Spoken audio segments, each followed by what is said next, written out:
আলাইকুম সুপ্রিয় শিক্ষার্থী বন্ধুরা, আজকে শুরু করতেছি পার্ট 2 এর নবম অধ্যায় নবম এবং দশম শ্রেণীর সাধারণ গণিত ত্রিকোণমিতি সম্পর্কে। প্রিয় শিক্ষার্থী বন্ধুরা, গত ক্লাসে আমরা সূত্র সম্পর্কে আলোচনা করেছি। সুপ্রিয় শিক্ষার্থী বন্ধুরা, আমরা আজকে প্রমাণ করো অর্থাৎ প্রশ্ন নম্বর 6 থেকে প্রমাণ করো অঙ্ক আমরা সমাধান দেখব। সুপ্রিয় শিক্ষার্থী বন্ধুরা, আমরা 6 নম্বর প্রশ্নটা লিখে রেখেছি। এখানে এই 1/sec² প্লাস 1/cosec² = 1, অর্থাৎ এইটুক সমান চিহ্নের এই পাশে হচ্ছে বাম পক্ষ, 1 হচ্ছে ডান পক্ষ। তাহলে আমরা বাম পক্ষ দিয়ে যদি শুরু করি 1/sec² প্লাস 1/cosec²। প্রিয় শিক্ষার্থী বন্ধুরা, আমরা জানি এই সেক সমান আমরা সূত্র জানি, স্কোয়ার না। তো সুপ্রিয় শিক্ষার্থী বন্ধুরা, আমরা সূত্র শিখছি যে সেক থিটা সমান 1/cos থিটা, কারণ যেহেতু এখানে স্কোয়ার নাই, আমরা সুপ্রিয় শিক্ষার্থীরা স্কোয়ারটাকে বিবেচনা না করে শুধু যদি সেকটাকে বিবেচনা করি, 1 বিবেচনা করা যাবে না, কারণ হচ্ছে 1 উপরে লব অবস্থায় আছে। প্রিয় শিক্ষার্থী বন্ধুরা, এখানে সেকটাকে যদি আমরা ভাঙি, তাহলে সেক ভাঙার সূত্র অর্থাৎ সেকের সূত্র হচ্ছে 1/cos। তাহলে আমরা যদি লিখি সুপ্রিয় শিক্ষার্থীরা 1/cos² থিটা, যেহেতু এখানে সেকের উপর স্কোয়ার আছে, আমরা কসের উপর স্কোয়ার দিব, প্লাস 1 কোসেক সমান আমরা জানি 1/sin। আমরা স্কোয়ারটাকে বিবেচনা করব না, স্কোয়ার ছাড়া অর্থাৎ কোসেক থিটা আমরা সূত্র শিখছি গত ক্লাসে। প্রিয় শিক্ষার্থী বন্ধুরা, কোসেক থিটা = 1/sin। তার মানে আমরা 1/sin² থিটা আমরা 1/sin লিখব, পরে কোসেকের উপরে যত স্কোয়ার আছে আমরা স্কোয়ার দিয়ে দিব। প্রিয় শিক্ষার্থী বন্ধুরা, এইটা হচ্ছে ভাগ চিহ্ন। তার মানে আমরা যদি এটাকে উল্টিয়ে দেই, 1 গুণ ভাগ যদি আমরা উল্টাই, তাহলে হয়ে যাবে গুণ, সেক চলে যাবে উপরে অর্থাৎ হর হয়ে যাবে লব, আর লব হয়ে যাবে হর।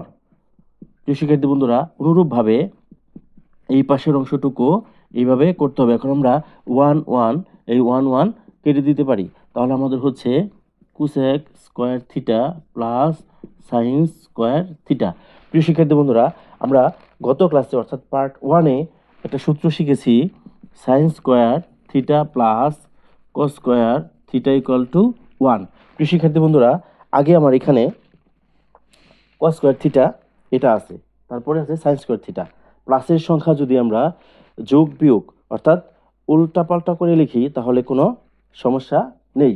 তো সেক্ষেত্রে আমরা এটা সমান লিখতে পারি 1, অর্থাৎ প্রিয় শিক্ষার্থী বন্ধুরা, আমরা 1/sec² প্লাস 1/cosec² সমান 1, অর্থাৎ বাম পক্ষ সমান ডান পক্ষ। আমাদের যেহেতু 1 এসে পড়েছে, তাহলে এটা হচ্ছে ডান পক্ষ। সুপ্রিয় শিক্ষার্থী বন্ধুরা, আমরা এখন লিখতে পারি অতএব বাম পক্ষ সমান ডান পক্ষ। প্রিয় শিক্ষার্থী বন্ধুরা, যেহেতু আমাদের এখানে প্রমাণ করতে বলছে, আমরা এখানে লিখে দিব প্রমাণিত। আমরা লিখব প্রমাণিত, অথবা আমরা লিখতে পারি এই বাম পক্ষ অর্থাৎ এই দাগটা লিখে তারপরে আমরা শুট বা প্রমাণিত লিখে দিতে পারি। প্রিয় শিক্ষার্থী বন্ধুরা, আমরা 6 নম্বর অঙ্ক সমাধান করছি। করার পরে প্রশ্ন নম্বর 7-এ যেটা একটা লেখা আছে 1/cos² প্লাস 1/cot² সমান হচ্ছে 1। সুপ্রিয় শিক্ষার্থী বন্ধুরা, যেহেতু আমাদের এখানে প্রমাণ করতে বলছে, তাহলে 1/cos² প্লাস 1/cot² এটুকু হচ্ছে লেফট হ্যান্ড সাইড বা বাম পক্ষ সমান 1, এটা আমাদের প্রমাণ করতে বলছে, অর্থাৎ ডান পক্ষ প্রমাণ করতে বলছে। প্রিয় শিক্ষার্থী বন্ধুরা, আমরা বাম পক্ষ সমান 1/cos² প্লাস 1/cot² লিখছি। সুপ্রিয় শিক্ষার্থী বন্ধুরা, আমাদের 1/cos² প্লাস যা আছে সেটাই লিখলাম। এখন সুপ্রিয় শিক্ষার্থী বন্ধুরা, cot² এই কটকে আমরা ভাঙবো, কারণ যেহেতু আমাদের এখানে cos আছে, এজন্য আমরা কটকে ভাঙবো। কারণ সুপ্রিয় শিক্ষার্থী বন্ধুরা, আমরা জানি কট যদি ভাঙি তাহলে কটের দুইটা সূত্র পাই। একটা হচ্ছে আমরা গত ক্লাসে সূত্র শিখেছি cot থিটা সমান 1/tan। সুপ্রিয় শিক্ষার্থী বন্ধুরা, আমাদের এখানে যেহেতু প্রথম অংশে 1/cos² এইটুকু আছে, এটার সাথে মিলে আমার tan কিন্তু মিলে না, 1/10 কিন্তু মিলে না। আমার মিলে কি কট থিটা সমান হচ্ছে কস বাই সাইন। যেহেতু আমার এখানে কস আছে, কস স্কোয়ারই আছে, আমরা এখানে কস থিটা বাই সাইন এটা আছে, আমরা এই সূত্রটা এখানে লিখব। আমরা সুপ্রিয় শিক্ষার্থীরা আমরা সূত্র শিখছিলাম কট থিটা, অর্থাৎ থিটা দিয়ে।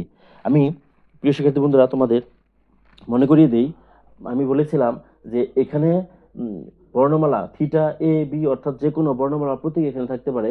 যেহেতু এখানে সুপ্রিয় শিক্ষার্থীরা কস স্কোয়ার এ আসছে, ঠিক একইভাবে এখানে কস থিটা জায়গায় আমরা এ লিখব। তাহলে cos theta A by sine theta A. সুপ্রিয় শিক্ষার্থী বন্ধুরা, যেহেতু সূত্রের মধ্যে স্কোয়ার নেই কিন্তু অঙ্কের মধ্যে স্কোয়ার আছে, আমি এখন স্কোয়ারগুলো বসিয়ে দিব। সুপ্রিয় শিক্ষার্থী বন্ধুরা, আমরা এখন এটার যদি সমাধান করি তাহলে কি করতে পারি, প্রথম অংশ যা আছে তাই প্লাস পরের অংশ 1কে যদি আমরা উল্টিয়ে দেই, অর্থাৎ ভাগ আছে, ভাগ চিহ্নকে যদি আমরা উল্টাই তাহলে গুণ হয়ে যাবে, সাইন স্কোয়ার চলে যাবে উপরে আর কস স্কোয়ার চলে আসবে নিচে।